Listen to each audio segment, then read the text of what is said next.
These pigeons are prone to hawk attacks. I've lost several to hawks, and I don't begrudge a hawk getting a meal once in a while, but if a peregrine falcon nested in this area, he'd wipe me out completely. He'd be here every day with feeding his babies. He'd take every pigeon I have. They can outfly some hawks. Red-tailed hawk would never catch a racing pigeon unless it's sitting still on a roof.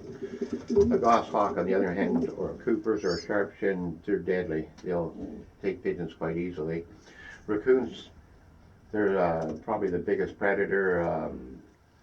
Anything that will kill a pigeon, we have them in this area. We have mink, we have weasels. So I have to keep the loft pretty tight. As I said, I don't let them out on days that I'm sure there's going to be hawks around. Like, they're migrating now. They take a pigeon, they're hungry. When I do let them out, it's for an hour at a time. They're controlled. I control them through feed. I blow a whistle, they know they're going to eat. They come down out of the sky, right into the pigeon loft, and they're fed. I try and feed them around 10 to 11 o'clock in the morning. It's also a motivation tool that I use during the races. These birds are used to eating it between 10 and 11. They know that's when they eat.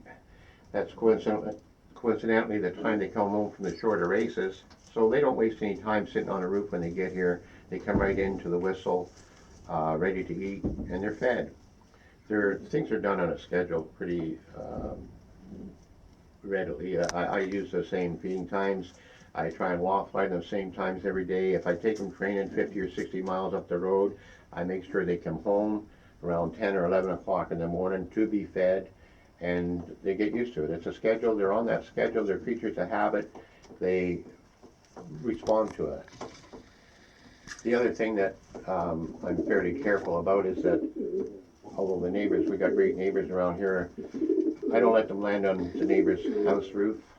It would maybe irritate some people. That's why my pigeon lofts are back in my field so far. They don't really have that roof to land on.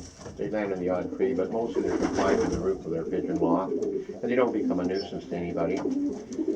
Some of the neighbors come over and want to look at them, and years gone by, the kids came by and handled them and everything, and they're welcome too. Anybody that would be interested in the sport's welcome to come and look at them.